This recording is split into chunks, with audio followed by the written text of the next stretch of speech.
Olá, namastê, boa noite a todos, boa noite, namastê, paz e bem, boa noite, queridos. Hoje estamos recebendo um grande amigo, muito especial para todos nós, que é o Geraldo Lemos. Geraldo Lemos Neto foi grande amigo do nosso saudoso Chico Xavier. Sejam todos bem-vindos, namastê, boa noite. É uma grande alegria receber Geraldo Lemos hoje. Vou já já pedir para que ele entre. Para quem não me conhece, eu sou o professor Alexandre Campelo, da Rede Yoga Book e também da Escola de Yoga do Lago. Boa noite a todos. Me ouvem bem? Podem me ouvir bem? Namastê, boa noite, Rafael, boa noite, Flávia. Podem me ouvir bem? Boa noite, namastê. Hoje, na verdade, é um diálogo interreligioso, um diálogo entre yoga e espiritismo. Todos me ouvem bem? Podem me ouvir bem? Boa noite. Eu vou então pedir que o Geraldinho entre. Vou fazer a apresentação primeiramente dele. Geraldo Lemos Neto foi amigo pessoal de Chico Xavier, o grande Chico Xavier, talvez o maior médium espírita, não só do Brasil, mas do mundo. Geraldo Lemos também é o criador do documentário Data Limite, dirigente da casa de Chico Xavier de Pedro Leopoldo, do portal e da TV Saber Espiritismo e do grupo espírita Saber Amar de Belo Horizonte. Médium, psicógrafo, escritor, palestrante e editor da Vinha de Luz Editora. O tema do nosso diálogo hoje é baseado no livro psicografado por Chico Xavier, Brasil, Coração do Mundo, Pátria do Evangelho. Então eu vou pedir ao Geraldinho que... Geraldinho, se você estiver aí, por favor, me envie um pedido para que você possa participar da live e eu o aceite, se você já estiver aí. Boa noite a quem está chegando agora, namastê, paz e bem. Esse é um diálogo interreligioso, eu sou professor de yoga, Geraldo Lemos é espírita, foi amigo de Chico Xavier. Boa noite, William, boa noite, queridos.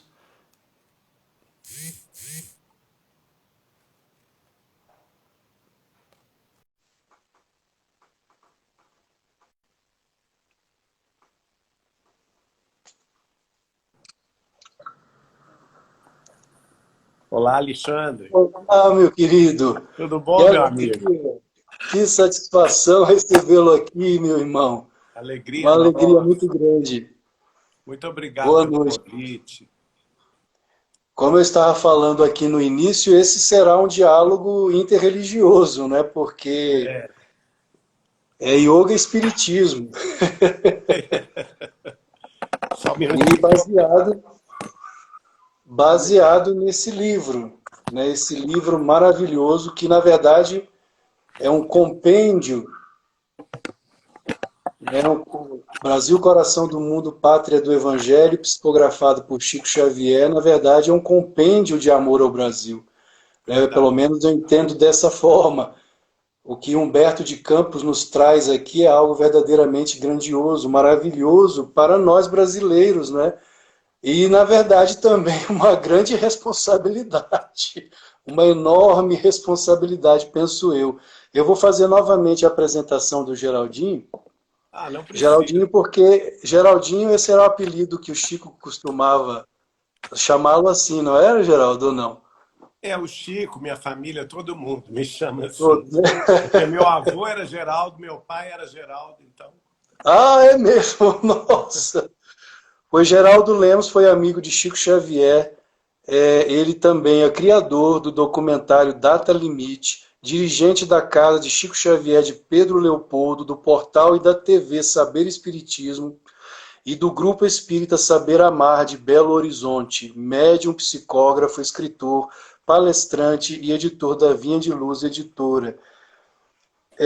Geraldinho, uma pessoa me pediu que nós fizéssemos uma breve apresentação, se possível, que eu falasse como foi que eu descobri, como eu comecei no yoga, e depois que você falasse como você conheceu o Chico, como você começou no Espiritismo, contasse rapidamente, então nós entraríamos Olha, no...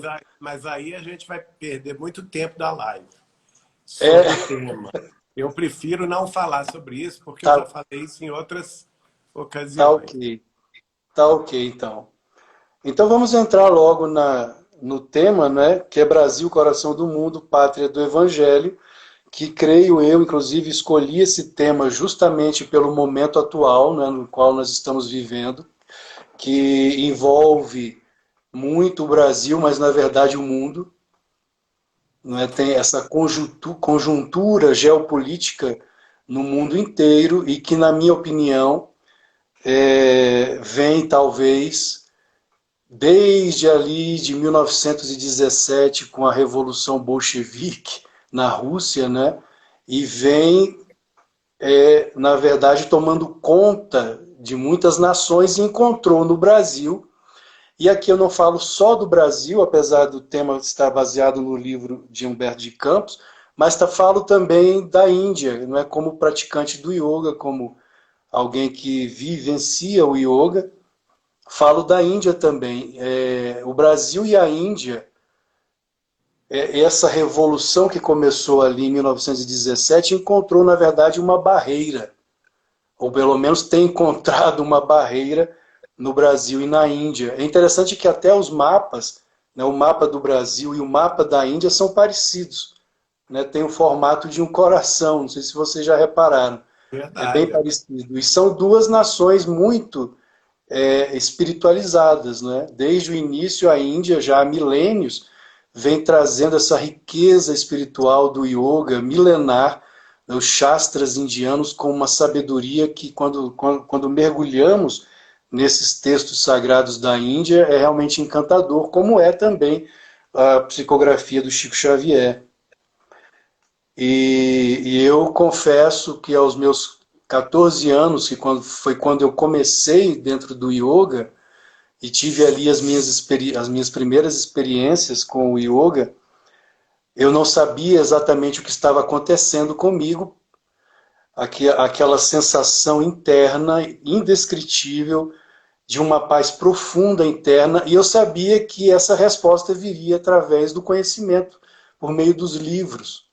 Né? E os livros, de certa forma, foram que me salvaram, que me mostraram, o que está acontecendo com você é isso, isso, isso, isso e isso aqui.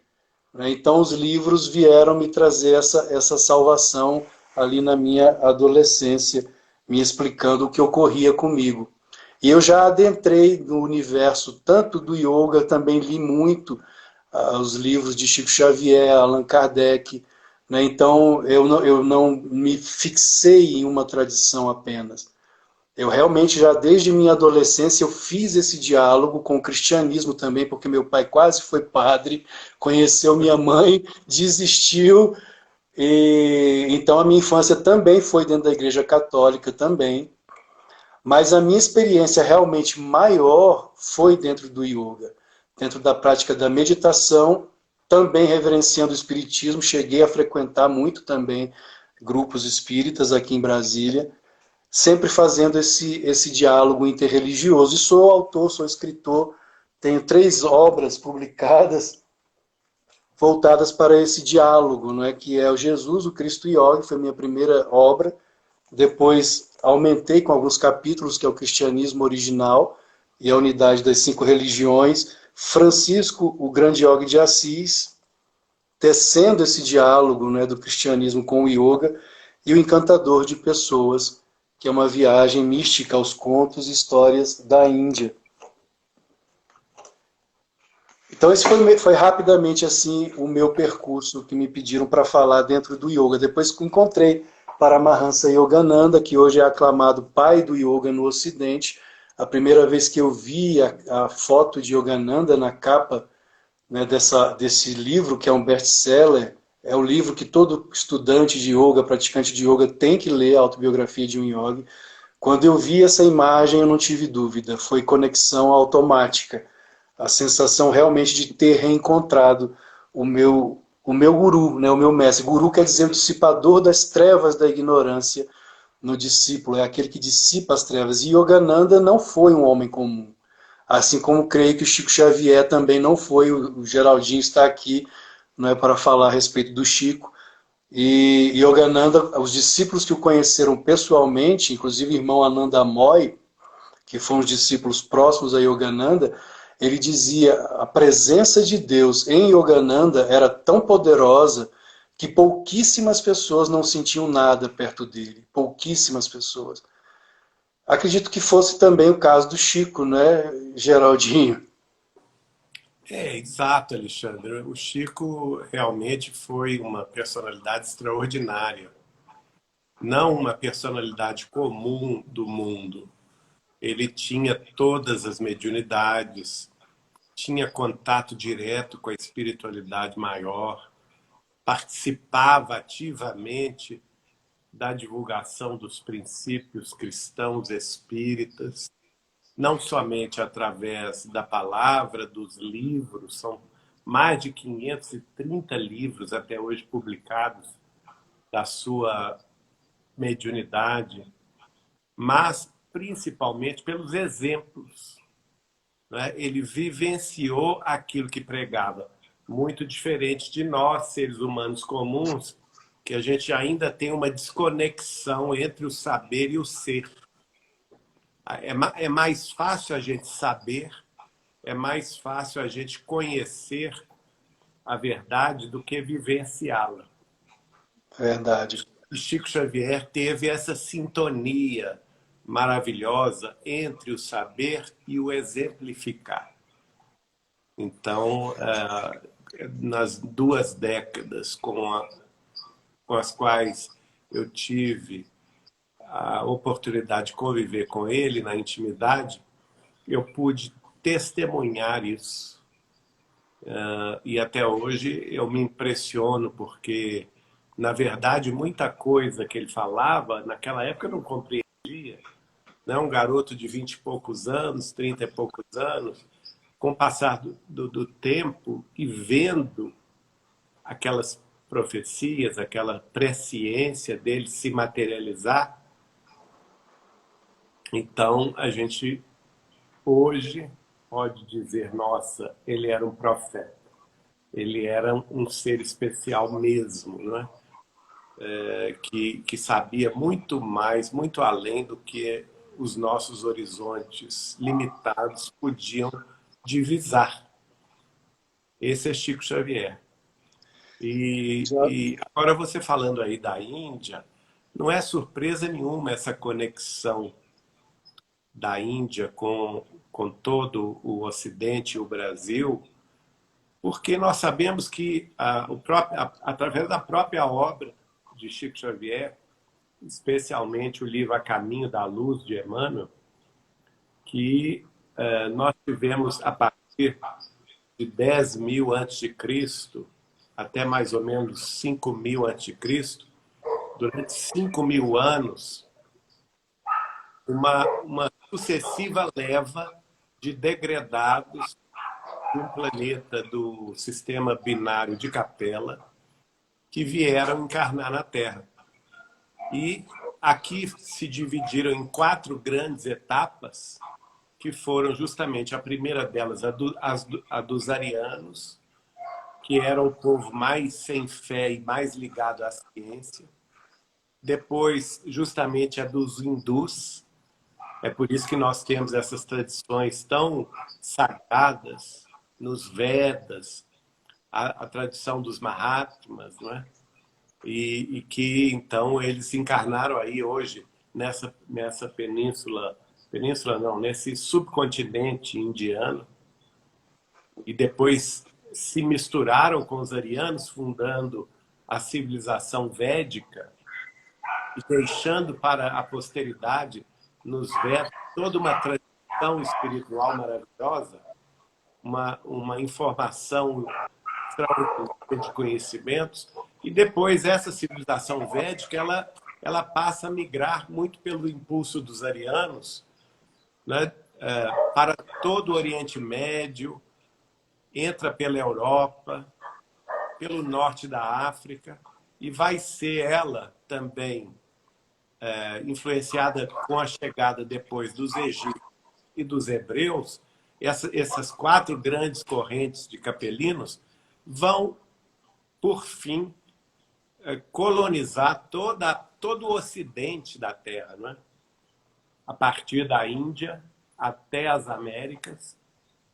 Nós sabemos que mais de quase 200 idiomas, dentre eles, atualmente falados, cerca de 75, são todos originários dessa árvore indo-europeia ou indo-ariana, dos quais o português, né, falado em Portugal e no Brasil, é também filho.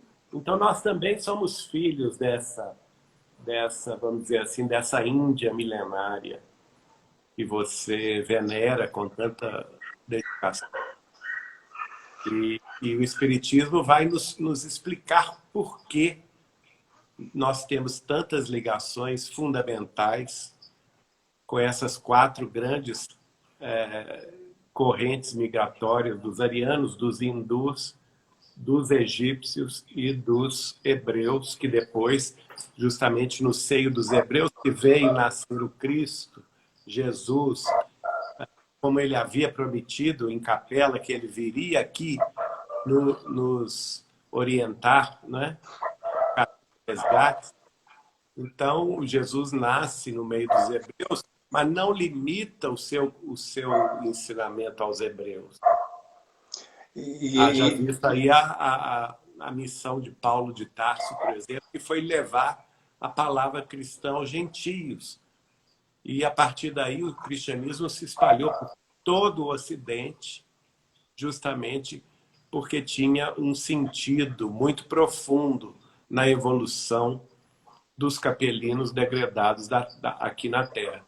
E, a partir daí também, essa árvore do Evangelho que foi plantada na Palestina, na Galileia, aos poucos ela se transplanta para o coração das Gálias, que depois se torna a França, de Allan Kardec, e depois é transplantada para o Brasil também, principalmente com a revelação de Jesus, de que para aqui, no seio do sul da América do Sul, no coração da América do Sul, ele depositava as esperanças de que a árvore frutífera do seu evangelho frutificasse a 1000 por 1, dando ao Brasil essa missão gloriosa de ser o coração do mundo do futuro. Muita gente confunde isso, né?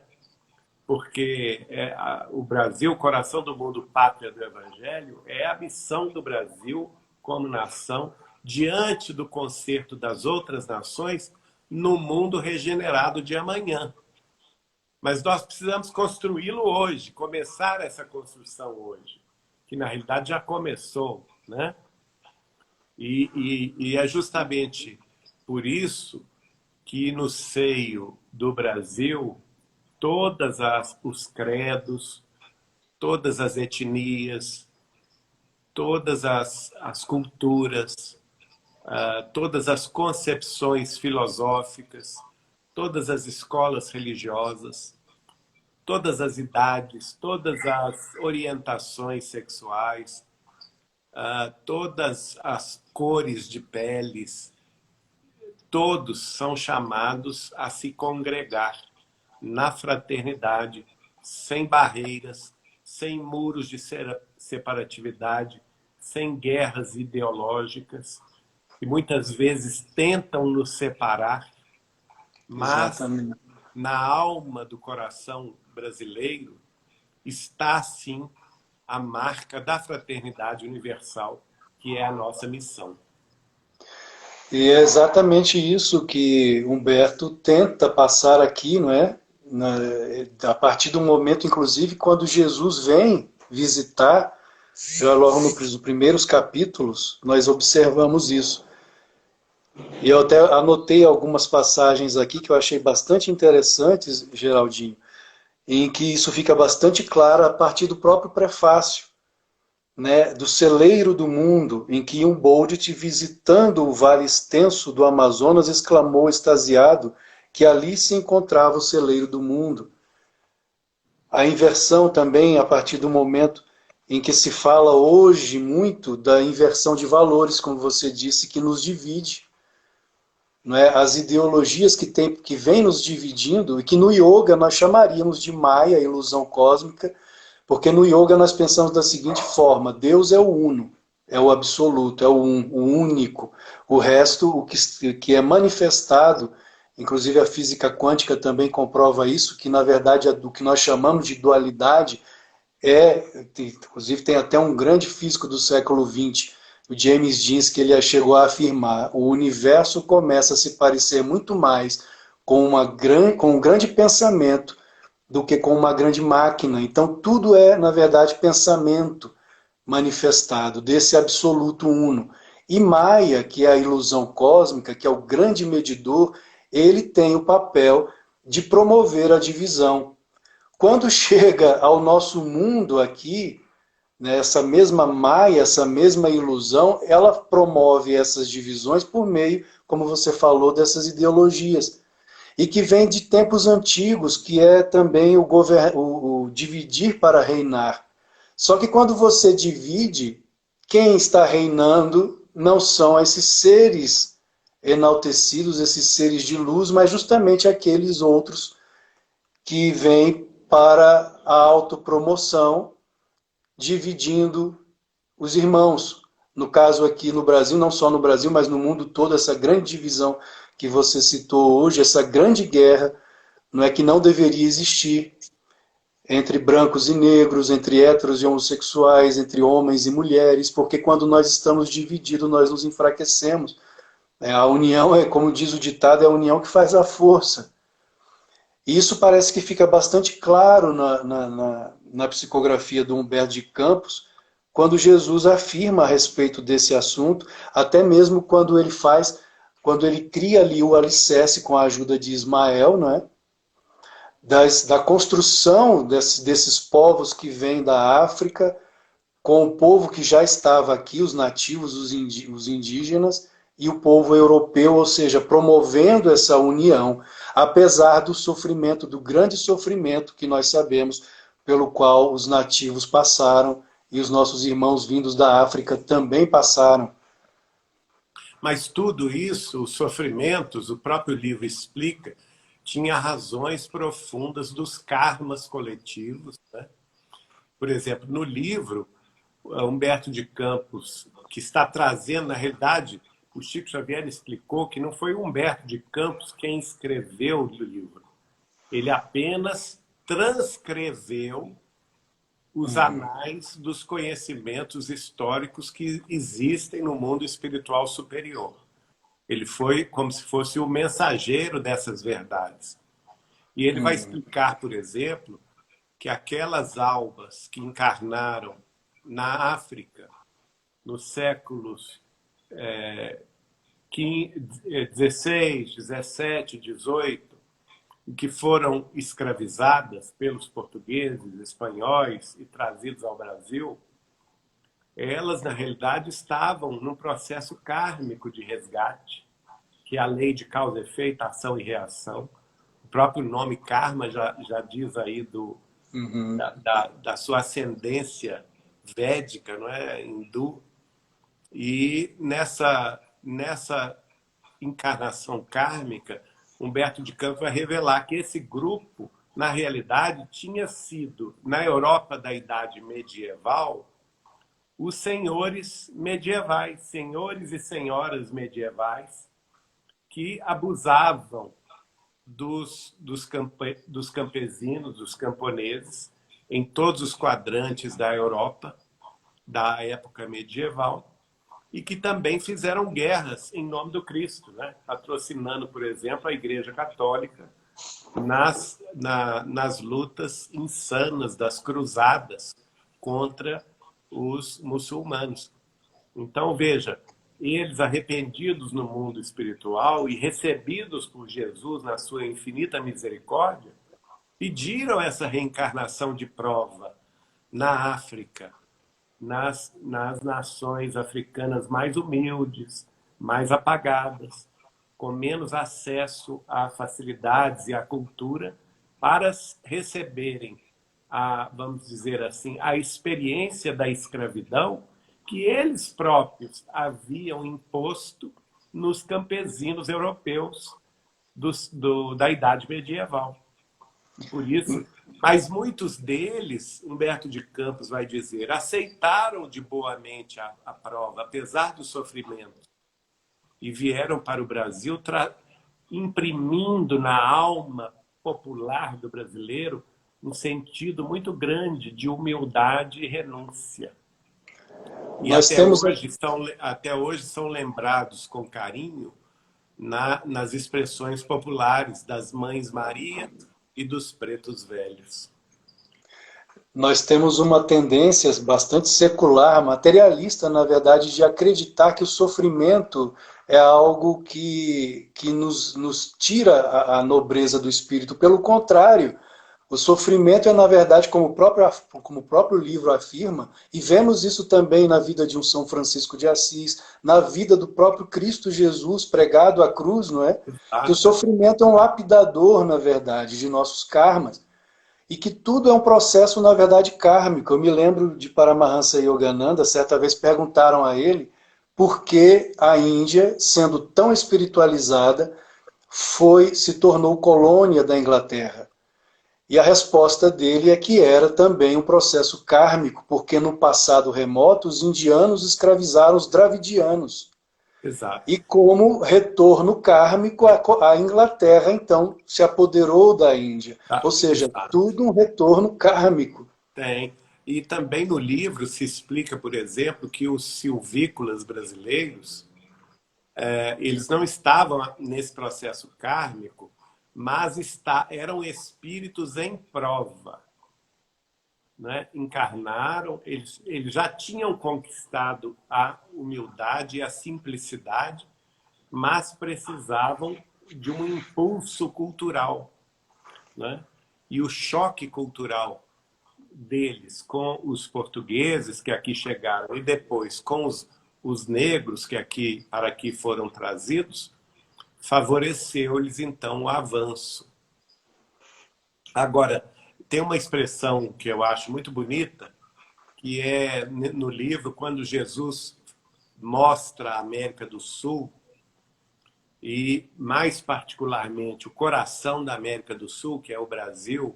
Naquela época não existia ainda o Brasil, porque esse episódio ocorre ainda no século XV, não é? Antes, portanto, do descobrimento do Brasil. Então, Jesus mostrando a Eliu aquela região, ele disse assim, na região do Cruzeiro se realizará a epopeia do meu evangelho. Ela estará, antes de tudo, ligada ao meu coração. As injunções políticas na terra terão nela atividades secundárias. Olha que importante isso. Porque acima de todas as coisas, em seu solo santificado e exuberante, estará o sinal da fraternidade universal, unindo todos os espíritos. Então, isso porque Eliu, ele apresenta a Jesus o temor, né, da ganância de outras nações. E Jesus, então, acalenta o coração de Eliu, afirmando, não, como quem diz, não tema, porque o Brasil está em meu coração. Ou seja... Exatamente.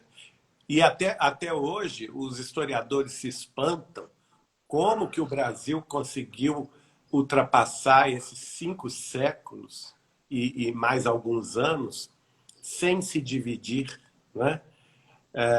Quando, por exemplo, a América Espanhola, a Espanha dominou grande parte da América e as regiões que foram dominadas pela Espanha, todas se esfacelaram em países médios e pequenos e até paisecos de pequeno tamanho, de minúsculo tamanho. Quer dizer, a América Espanhola foi toda fracionada em diversas nações, enquanto que a América Portuguesa praticamente ficou intacta.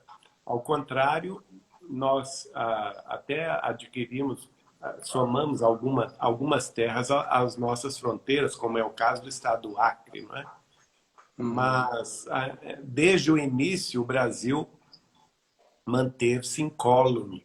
E no livro explica que isso se deveu à atuação da espiritualidade maior que afastava os invasores.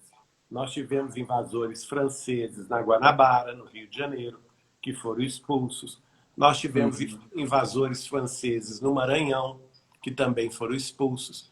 Nós tivemos invasores holandeses em Pernambuco, que também foram expulsos. Né? Então, veja bem, o Brasil conseguiu se manter sob a égide de Portugal, e também no livro explica por que Portugal. Porque Portugal foi escolhido, dentre a Europa, era o país mais humilde e trabalhador dentre as nações europeias. Quer dizer, não foi ao acaso. Né? O povo português foi eleito pelo Cristo porque, naquela ocasião, era o povo mais trabalhador e mais honesto e mais também profundamente religioso. Então, nós vamos ter uma tradição portuguesa se incorporando aí ao nosso descobrimento e trazendo para nós as noções básicas do cristianismo. Agora, Geraldinho, mesmo o Cristo afirmando, né, que o Brasil, isso na verdade é um amor ao Brasil, isso todos nós brasileiros devemos realmente amar o Brasil, como é um ensinamento que vem também da Índia. Mahatma Gandhi amou a Índia. Exato. Ele foi um patriota, um nacionalista. Amar a sua pátria, amar a sua terra natal não significa xenofobismo, desamor às outras nações ou ódio às outras nações, não. É um amor como um círculo concêntrico, né? Que você ama a sua terra. Uma questão de honrar. Um dos mandamentos da lei é que a gente honre a pai e mãe, não é? Exato. Então, a nação onde nós nascemos é, ao mesmo tempo, nosso pai e nossa mãe. Exato. Se não fosse a matéria da nossa nação aqui, nós não estaríamos vivos na face terrestre. Então, temos que honrar também a nossa nação como um berço maravilhoso, onde tivemos a oportunidade de reencarnar. O próprio Paramahansa Yogananda, ele afirma que se você não é capaz de amar a sua nação, tampouco será capaz de amar a Deus. Exato.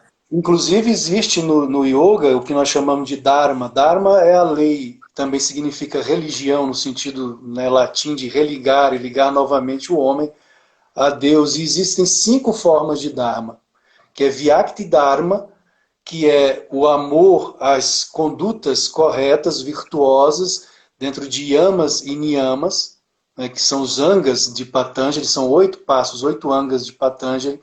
Depois vem o Parivanika Dharma, que é o amor à sua família, né, a sua conduta com a sua família, ou seja, percebe que é um círculo que vai aumentando. Então, o amor a Deus, o amor à família. Depois vem o Samandya Dharma, que é o amor à sociedade, aos seus vizinhos, à sociedade.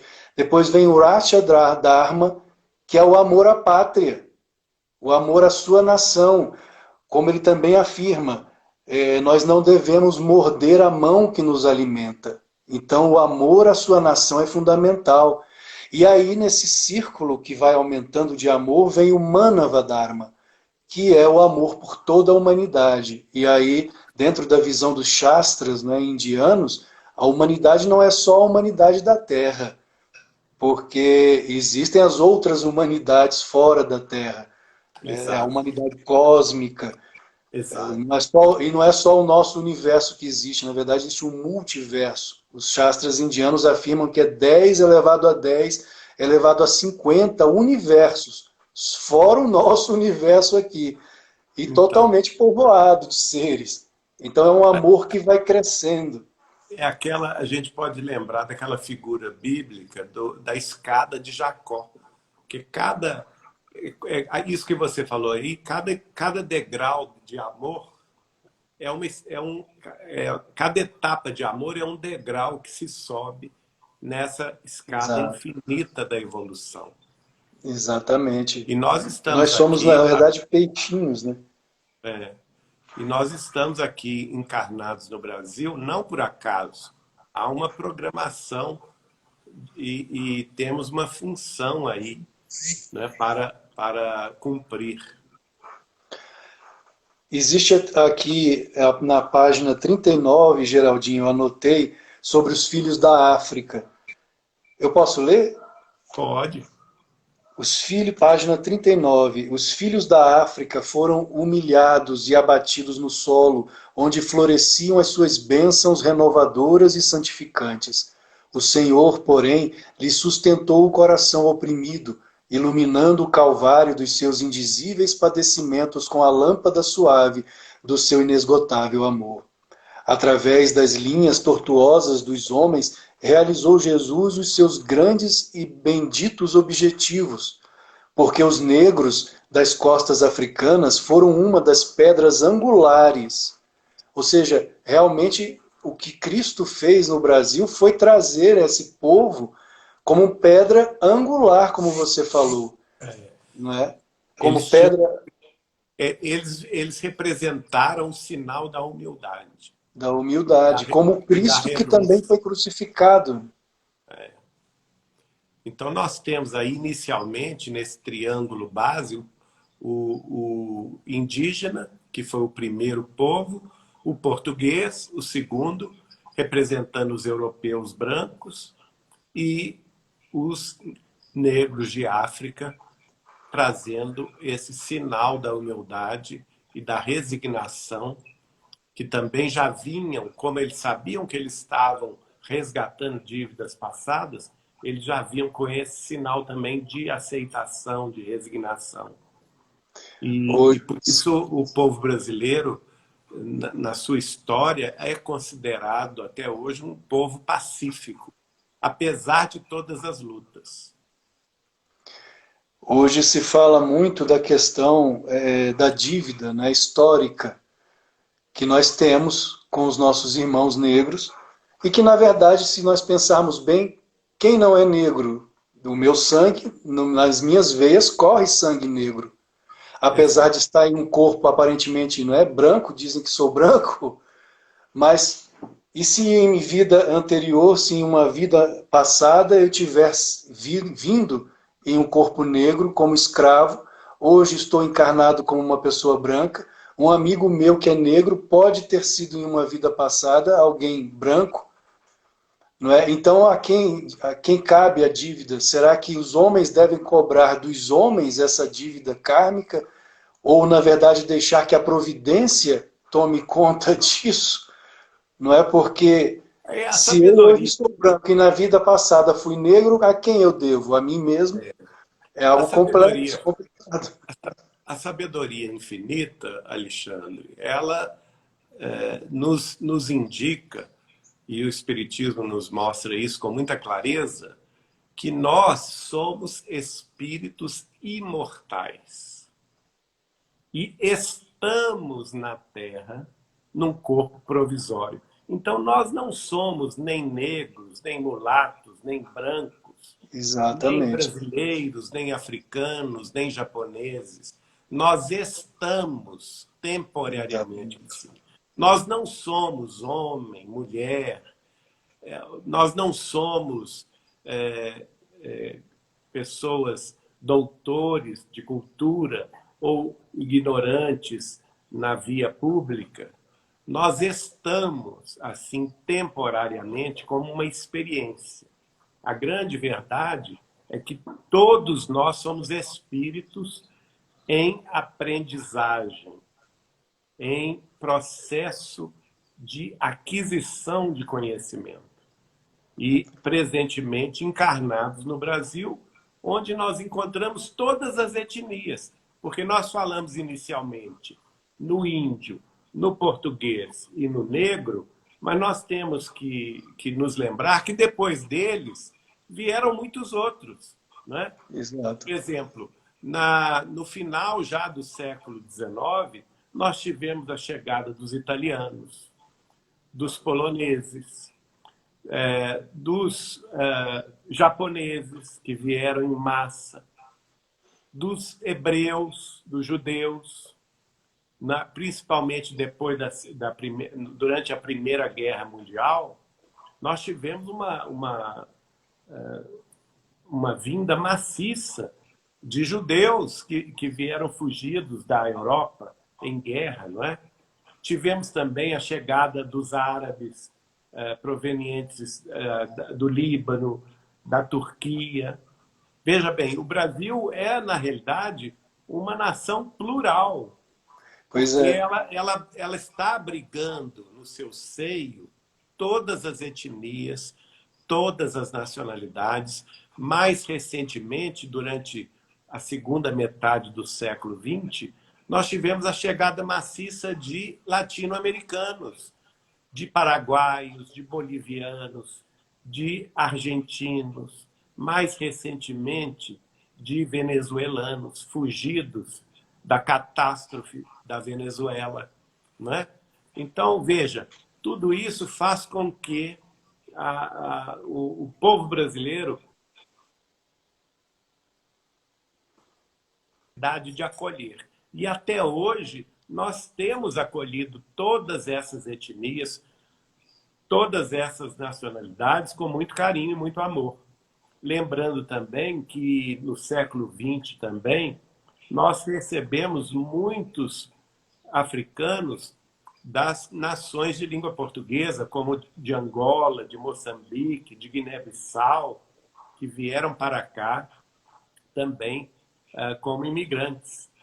Então, veja, isso sem contar outras, por exemplo, aqui em Minas Gerais nós tivemos muita presença de italianos, de libaneses, de ingleses que vieram à caça do ouro, né? E tanto é que se fala que, por exemplo, esse jargão popular mineiro, que é o uai, ele vem justamente derivado do inglês, lá das minas de Morro Velho, de Nova Lima, né, próximo a Belo Horizonte, a Ouro Preto, que o mineiro incorporou no seu modo de dizer, ouvindo os ingleses falar why, né, por quê. Então, aqui é um grande caldeirão cultural e nós não podemos aceitar as doutrinas ou as ideologias que pretendem nos separar a despeito ou a pretexto, vamos dizer assim, de qualquer questão menos digna. Porque, na verdade, nós todos somos irmãos uns dos outros e devemos, como tais, conviver pacificamente entre nós. Ao ler o Brasil, Coração do Mundo, Pátria do Evangelho, isso fica bastante claro. E já desde o início, como eu falei, inclusive essa questão da inversão dos valores. Porque quando nós invertemos os valores, quais são os valores? Que inclusive estão contidos lá no Antigo Testamento, os 10 mandamentos, né, de Moisés, os yamas e niyamas do yoga, como não matar, não roubar, não tirar do outro aquilo que não é seu. Exato. Porque não existe lógica no assalto. Quando nós afirmamos que existe uma lógica no assalto, nós, na verdade, estamos invertendo. E é uma das primeiras coisas que é falado no prefácio por Emmanuel. Emmanuel diz isso aqui. A inversão dos valores morais. Olha o que Emmanuel fala logo no prefácio da obra. Peçamos a Deus que inspire os homens públicos atualmente no leme da pátria do cruzeiro, e que nesta hora amarga em que se verifica a inversão de quase todos os valores morais no seio das oficinas humanas, saibam eles colocar muito alto a magnitude dos seus precípios deveres.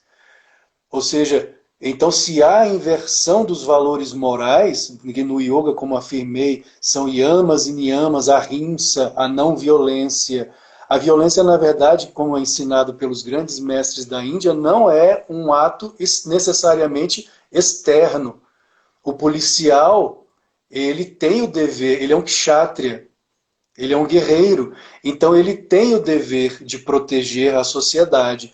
Assim como o soldado no exército tem o dever kármico de defender a sua pátria, a sua nação. A Interessante. violência...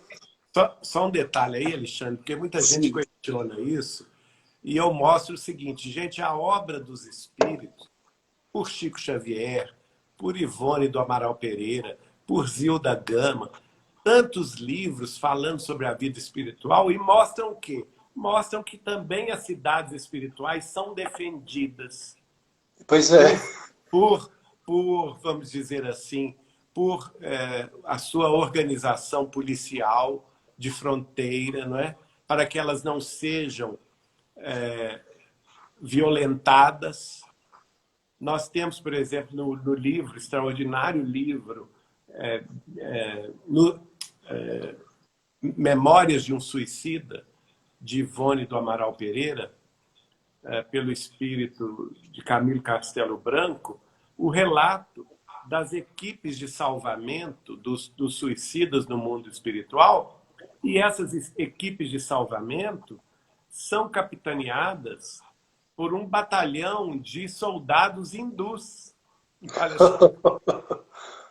De soldados com as suas, com os seus armamentos de protetivos para que a caravana não seja assaltada pelas trevas, não é?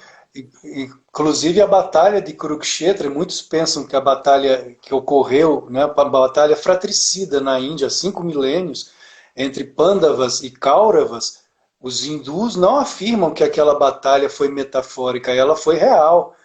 Krishna, quando guia os Pandavas, né, ele não pegou em armas, mas ele guiou os guerreiros, os kshatriyas, na batalha. A batalha realmente foi de armas mesmo, física, histórica. Claro que tem o lado de Dharma Kshetra, que é o lado psicológico, né, que ocorre a batalha interna de todos nós, diária, contra o nosso próprio eu, nosso próprio ego. Né, o ego que é representado por Bhisma, que é o maior inimigo. Mas a própria Índia hoje, ela é, se eu não me engano, o exército indiano parece que é o 5º maior do mundo. A Exato. Índia tem até bomba atômica e é a nação do yoga. É a nação da Exatamente. paz do yoga, mas tem bomba atômica. É Quando lógico, você vai a ela certos precisa se lugares, defender, não é? é Agora, legítima defesa, né? a própria cidade de Nosso Lar, relatada por André Luiz, ela mostra lá os seus muros, a sua bateria elétrica, que é uma corrente elétrica que defende os muros de Nosso Lar, porque é uma cidade que, embora seja mais elevada, ela está no umbral, ela está no Uhum. meio das sombras. Então, precisa ser defendida contra o assalto das trevas. E ela tem portões, ela tem controle de entrada. Então, a disciplina, Alexandre, nunca pode ser afastada. Nós só evoluímos quando aceitamos a disciplina. Não existe progresso sem disciplina.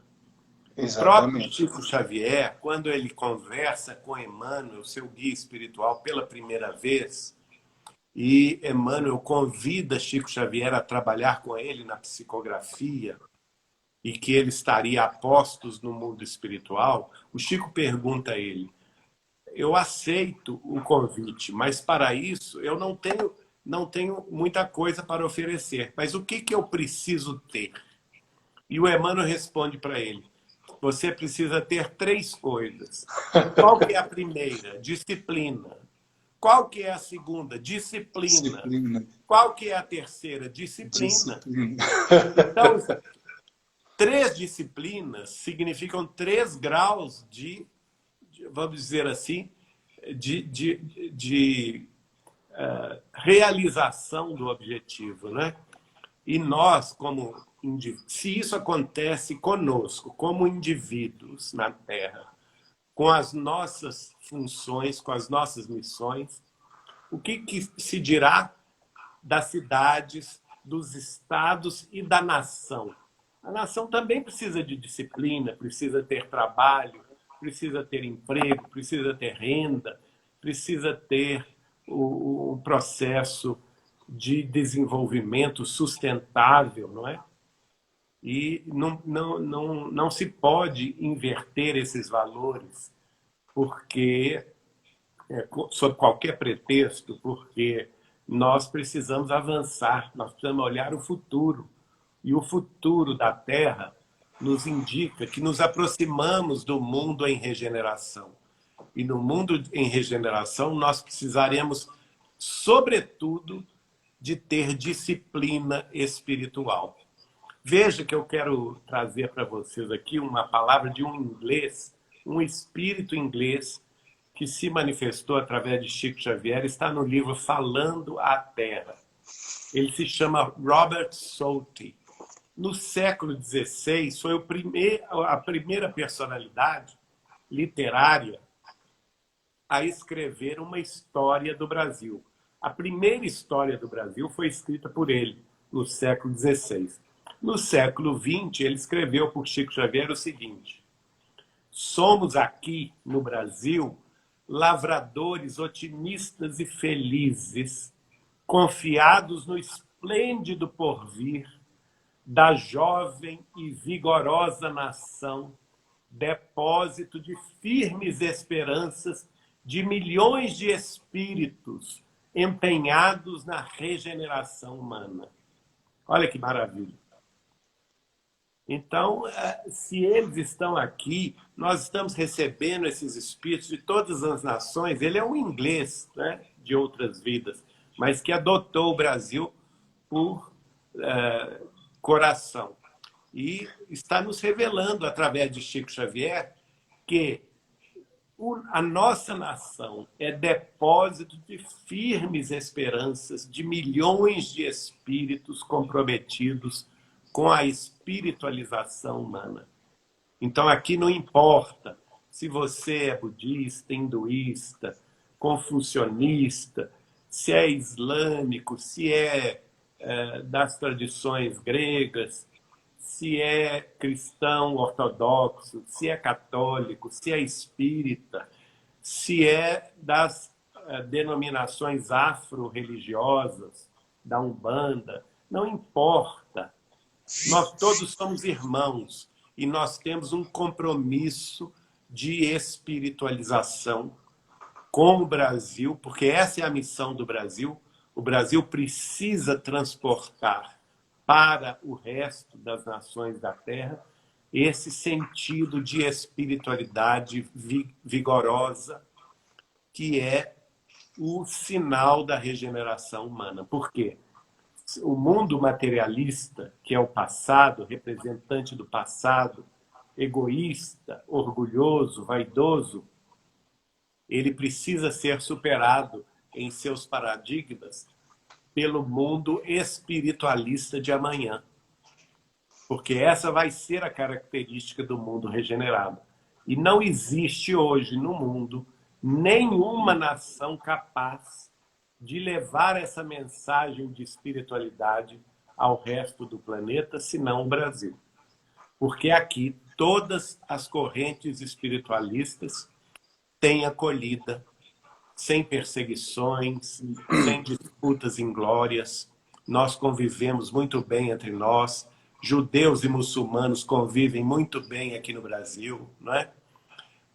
Cristãos ortodoxos ou com católicos, espíritas com umbandistas, não importa. Nós todos somos filhos de Deus e precisamos honrar essa filiação, nos entregando à tarefa que nos cabe realizar no solo brasileiro, de espiritualizar o mundo. Sobre aquele assunto, Geraldinho, que falei desde o início da Revolução Bolchevique, Também nós temos aqui a página 11, que diz o seguinte: brasileiros, ensarrilhemos para sempre as armas homicidas das revoluções, que é o que na verdade nós estamos vivendo desde 1917. Existe uma profecia, não sei se todos aqui creem nas aparições da Virgem Maria, né, de Nossa Senhora, mas Paramahansa Yogananda, aclamado pai do yoga no Ocidente, ele chegou a afirmar que as aparições dela em Fátima, Portugal, e também em Lourdes, na França, foram autênticas. E ela, em 1917, ela disse aos pastorinhos, né, que eram 3 crianças, ela afirmou: a Rússia espalhará os seus erros pelo mundo, que foi a Revolução Bolchevique. E olha o que é dito aqui, né, que ensarrilhemos as armas das revoluções, porque essas revoluções é que têm, na verdade, trazido ao longo de todo o século XX a miséria, não só a miséria física, a miséria material, mas também moral e espiritual a inúmeras nações. E, como eu Exatamente. falei no início, parece que o Brasil, a Índia, talvez algumas outras nações, talvez como o Japão, né, essa revolução ela chegou até a porta e ainda não conseguiu entrar de todo. Mas, na verdade, em termos morais e educacionais, entrou sim. Nós fomos e estamos sendo invadidos por essa revolução, por essas ideologias, nas escolas, nas universidades, no teatro e, enfim, por meio da televisão, há décadas. É E aí quase, a pergunta quase que que eu te uma. faço, Geraldinho, sobre esse tema é, mesmo Jesus afirmando que o Brasil está em seu coração, mesmo assim nós não devemos permanecer de braços cruzados, achando que o trabalho é todo dele. Cada um de nós deve fazer a sua parte, É, ou não. exatamente, é aquela questão que Jesus explicou. As injunções políticas devem ter posição secundária, não é? Eu vou buscar aqui outro livro de Humberto de Campos, que é o livro Crônicas de Além-Túmulo, recebido pelo Chico em 1937. E olha o que ele diz sobre essa transição planetária. Ele disse assim: há uma providência misericordiosa acompanhando os surtos evolutivos do planeta Terra. E, na hora justa dos abalos sociais de toda a natureza, os túmulos se enchem de vozes e de revelações consoladoras, realizando profecias. Aí ele diz: fascismo, ditaduras para o proletariado, falsas democracias terão de desaparecer nos fragores da luta, para que a política espiritualista inaugure o direito novo, a lei nova, os controladores de todos os fenômenos da economia dos povos. O homem compreenderá, então, a necessidade de um imperativo de paz, solidário com o progresso espiritual dos outros mundos. Olha que beleza. Perfeito. E é o que Então, ele fala. nós vamos ver isso, a derrocada de todas as falsas democracias, de todas as ditaduras comunistas ou socialistas, que é as chamadas ditaduras para o proletariado, de todas as nações fascistas, onde se impera a violência e o crime, não é? E vamos ver surgir essa política espiritualista, porque se o paradigma do mundo novo, do mundo regenerado é a espiritualidade, nós temos que esperar que a filosofia e a religião dê braços à ciência, porque os nossos futuros cientistas e cientistas de hoje, conforme Emmanuel escreveu através de Chico Xavier, se converterão sem o saber em sacerdotes do Espírito, porque eles estarão desvendando a realidade sobre a matéria que não existe, não é? A realidade que tudo é espírito, que tudo é mente, que tudo é construção espiritual.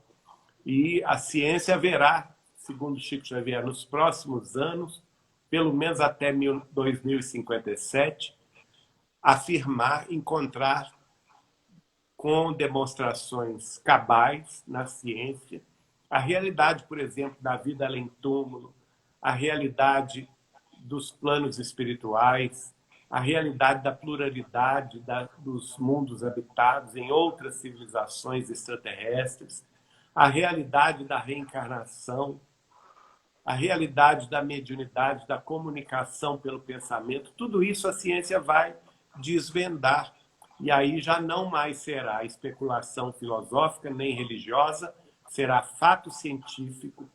E esse fato científico, dando braços à filosofia e à religião, fará com que a humanidade progrida definitivamente no campo da espiritualidade, enterrando de vez o materialismo histórico, essas lutas inglórias, essas revoluções estúpidas que têm a prerrogativa apenas de destruir a ideia de Deus na alma popular e que de igualdade não existe nada, não é? A não ser pela miséria.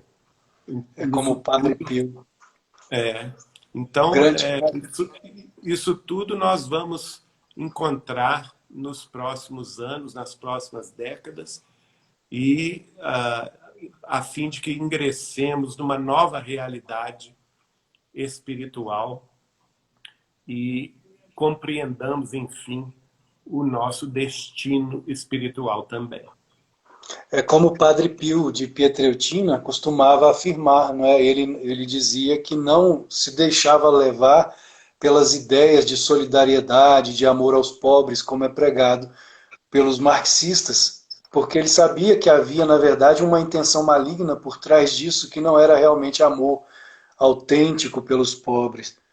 E muitos creem ainda que o marxismo, o socialismo, na verdade, é uma ideologia de igualdade, de solidariedade, quando, na verdade, não é nada disso.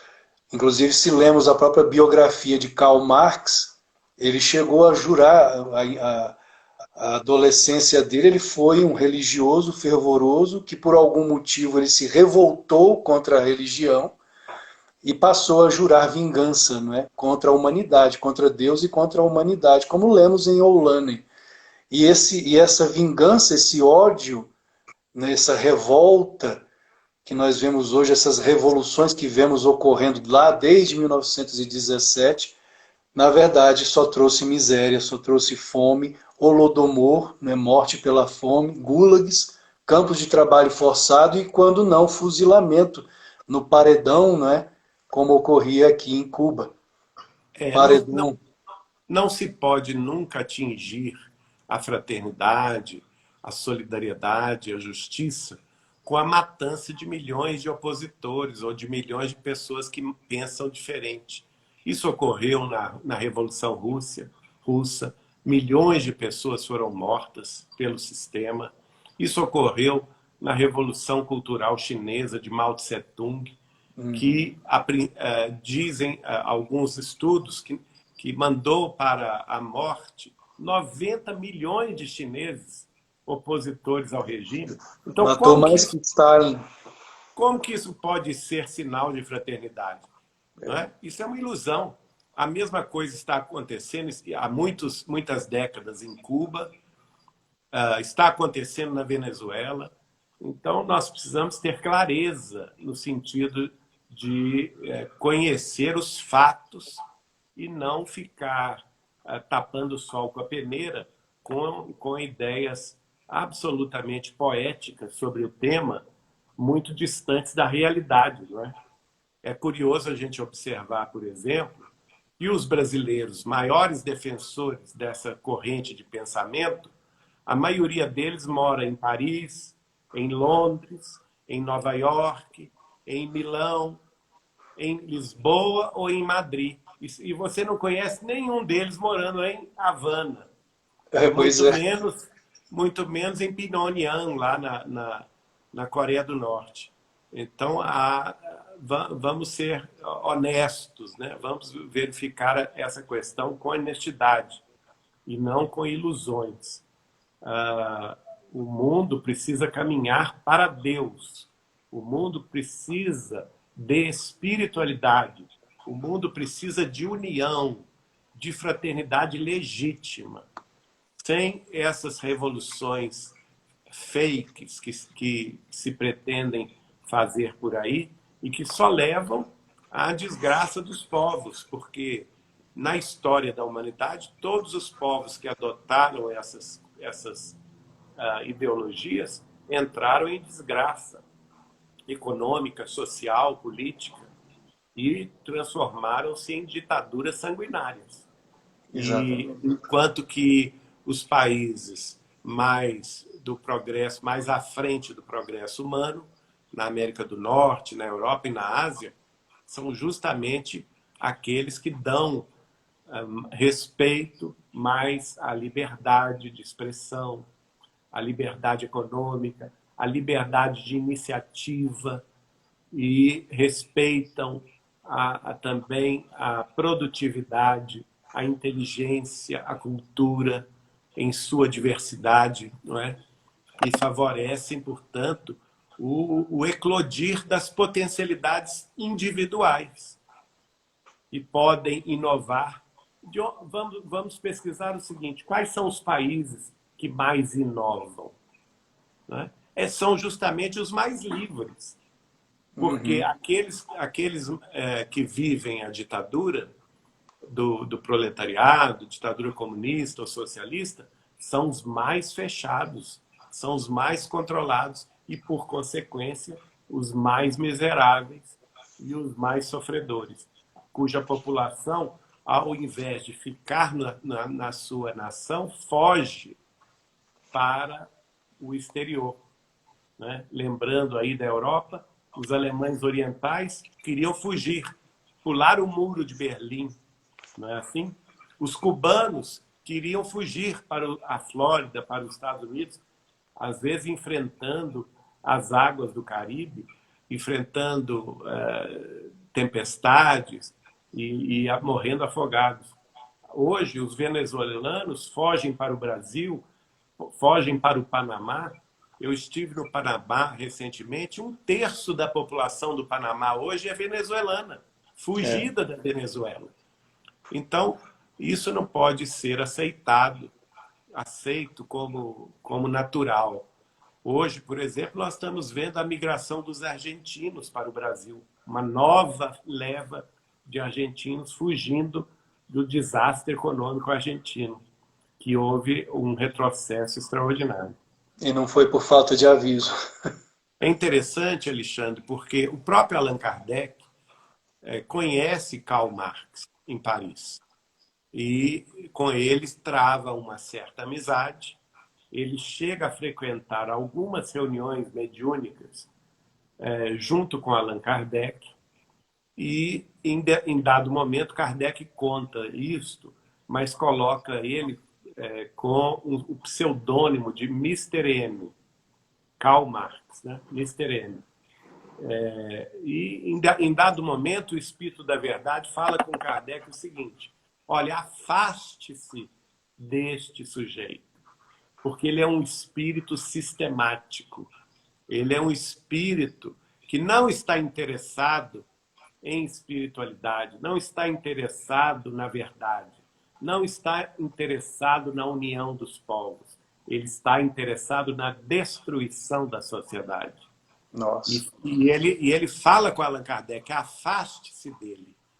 Ele não está afim, não está em sintonia com nossos propósitos. E Kardec coloca isso, está lá na Revista Espírita. Pois é, isso, ou seja, revelado na doutrina espírita por Allan Kardec, como é revelado por cristãos, porque o marxismo jamais trouxe igualdade, como falam, como é também revelado pelos grandes mestres do yoga, como Yogananda, no Romance com Deus, ele fala abertamente que o bolchevismo, que hoje aqui na América Latina é o bolivarianismo, é o maior inimigo, né? Porque o antigo bolchevismo lá da Rússia hoje está aqui, na América Latina, é o bolivarianismo. Ele deixa claro, páginas 66 e 67, do Romance com Deus, o bolchevismo, o comunismo ímpio é o maior inimigo. Mantenham as nações espiritualmente fortes, porque o comunismo ímpio está apenas esperando o momento de se espalhar pelo mundo. A mesma advertência feita também em Fátima. E Humberto de Campos, Geraldinho, termina falando sobre isso aqui no último capítulo do Brasil, Coração do Mundo, Pátria do Evangelho. Ele termina dessa forma. Nesta época de confusão e amargura, quando com as mais justas razões se tem por toda parte a triste organização do homem econômico da filosofia marxista, que vem destruir todo o patrimônio de tradições dos que lutaram e sofreram no pretérito da humanidade, as medidas de repressão e de segurança devem ser tomadas. A bem das coletividades e das instituições, a fim de que uma onda inconsciente de destruição e morticínio não elimine o altar de esperanças da pátria. Que o capitalismo, visando a própria tranquilidade coletiva, veja que interessante, que o capitalismo, visando a própria tranquilidade coletiva, seja chamado pelas administrações ao debate, a incentivar com os seus largos recursos a campanha do livro, do saneamento e do trabalho. Lembrando o trabalho edificante, o trabalho que edifica a alma, né, em favor da concórdia universal. Então, já no final da obra. Eu vou revelar, nunca revelei isso aqui, Alexandre, mas tendo em vista esse viés que nós estamos terminando aí a nossa participação, eu vou revelar aqui o que o Chico Xavier me disse a respeito desse perigo. Você me falou. Ele me disse claramente o seguinte, que nós tínhamos que ter muito cuidado com esse viés marxista, comunista no Brasil, porque eles se apresentariam como lobos na pele de cordeiros, mas eles não estavam interessados em fraternidade, não estavam como não estão interessados em solidariedade, coisa nenhuma. E que o reino deles é deste mundo mesmo, é do poder que assalta as nações e que enriquece somente os seus líderes, e que se o Brasil tomasse a infelicidade de seguir nesse caminho, que nós religiosos seríamos perseguidos, todos, católicos, protestantes, espíritas, umbandistas, hinduístas, judeus, todos seríamos perseguidos, teríamos nossas casas religiosas fechadas e nossos bens religiosos confiscados, e chegaria um momento, se isso ocorresse, que a gente teria para rezar ou para orar, teríamos que voltar aos tempos das catacumbas romanas, orando, escondido da repressão estatal comunista. Então, é uma palavra que me assusta muito até hoje, que é o risco desse grande retrocesso aí às vésperas da grande mudança que é a transição planetária. E precisamos estar sempre muito atentos em todos os movimentos espirituais, culturais, sociais e políticos, porque tudo está interligado. Nós precisamos sempre saber, com muita cautela, identificar onde está a luz? A luz do conhecimento superior, a luz da fé em Deus, a luz da espiritualidade maior, para que não venhamos a ser enganados pelas trevas da ignorância, da violência, do crime, da expropriação, que pode, infelizmente, nos levar à derrocada moral, ética e também religiosa, sem falar na derrocada econômica, que muitas vezes nivela por baixo, na miséria, as populações que são enganadas por esses pensadores materialistas. Geraldinho, eu só tenho a agradecer a sua presença, a sua participação aqui. Esse realmente era um tema que já há muito tempo eu queria desenvolver com você, né? Até pela nossa conversa, não sei se você se lembra, você chegou a me revelar algumas coisas nesse sentido, inclusive até mais, você falou até mais a gente não sobre pode alguns falar revelações do Chico. Mas o Chico, olha, as pessoas precisam saber que Chico Xavier era muito mais do que elas pensam. E ele era muito mais consciente, muito mais antenado do que a maioria dos próprios espíritas pensam. E ninguém enganava Chico Xavier, não. Ele previu tudo isso que nós estamos vendo, todos esses desvios, essas corrupções horrorosas que o Brasil sofreu. Tudo isso ele previa na década de 80. De modo que estamos no caminho certo, sim. Temos que enfrentar essa realidade de frente para construir um país que se levante para o progresso, para a união. Inclusive, nesse livro, Brasil, Coração do Mundo, Pátria do Evangelho, quando Jesus mostra a América do Sul a Eliu, falando que para ali ele havia transplantado a árvore do seu Evangelho, e que essa região seria, no futuro, o coração do mundo, ele aponta para a América do Norte e fala com Eliu que na América do Norte, para a América do Norte, ele destinava a tarefa de ser cérebro do mundo. E que cérebro e coração precisavam estar em sintonia para a nova humanidade. Então, a sintonia do Brasil, revelada por Jesus na espiritualidade maior, transposta no papel por Chico Xavier pelo espírito de Humberto de Campos, é a sintonia que nos une à América do Norte, aos Estados Unidos da América do Norte, que sim, continua sendo o cérebro do mundo, né? A locomotiva científica, tecnológica e cultural do mundo. E o Brasil tem o seu papel como coração do mundo, como sentimento, como espiritualidade. E uma coisa não vive sem a outra. Nós precisamos deles, como eles precisam de nós, para construirmos a nova humanidade regenerada do futuro. Existe uma frase de um mestre indiano, que na verdade essa frase eu acredito que já tenha sido também falada mais outras vezes, talvez no passado, que na verdade todos nós sabemos disso. Somente o amor transformará o mundo, né? Somente o amor. E amor não é espírito de vingança, não é espírito de revolução, de revolta. Nós sabemos que a revolução, a revolta, de onde vem, não é? De onde vem o ódio não é de Deus.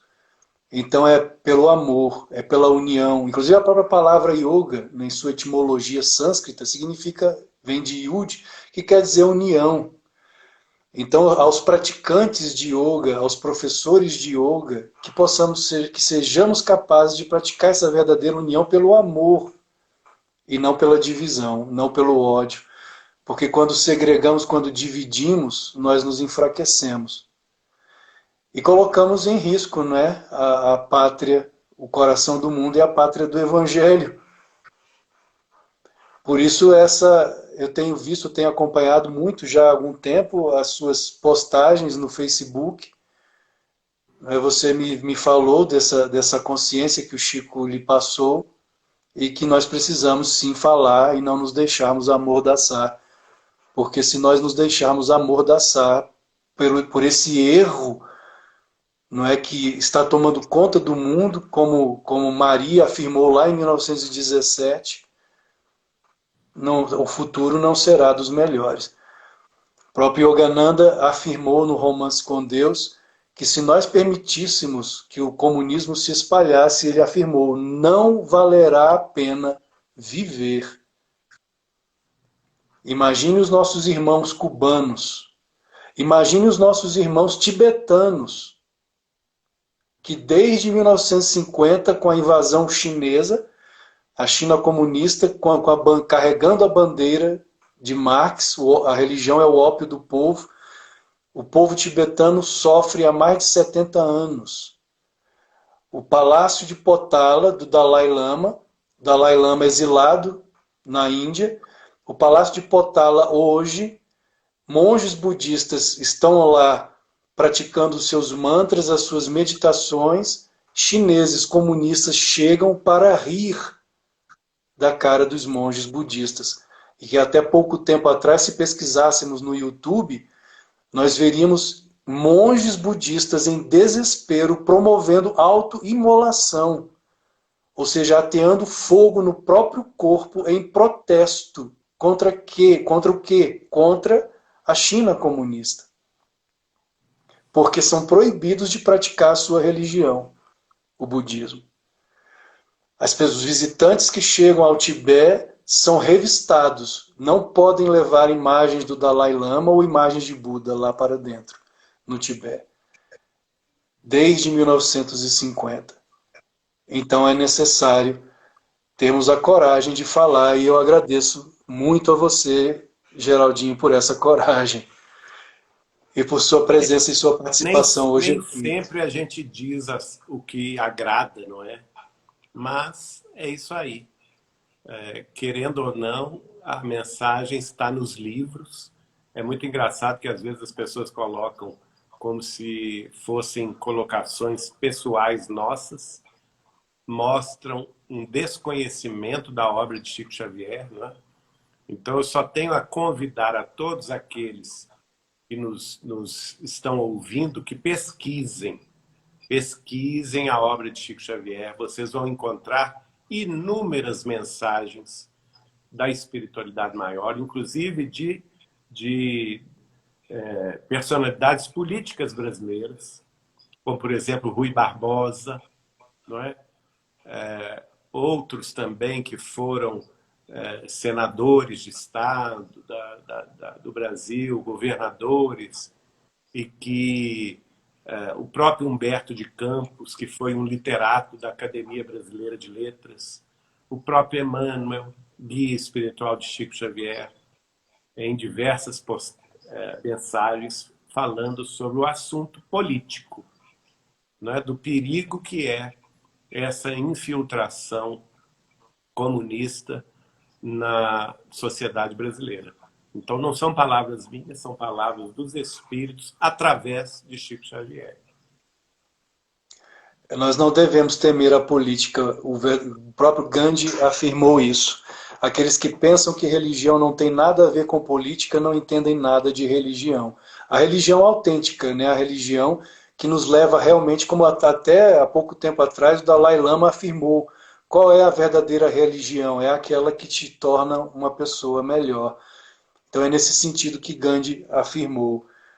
Nós, quando nos tornamos alienados em relação ao que ocorre à nossa volta, nós, na verdade, estamos compactuando com o mal, permitindo que o mal prevaleça. Então as pessoas de bem devem, sim, abrir a boca, no bom sentido. Geraldinho, meu irmão, gratidão, gratidão, gratidão por sua presença. Obrigado, viu? Fique com Deus, eu agradeço aí o convite, estamos às ordens.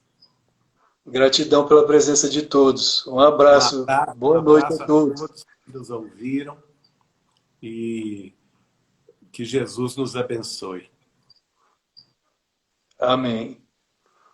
Gratidão. Tchauzinho.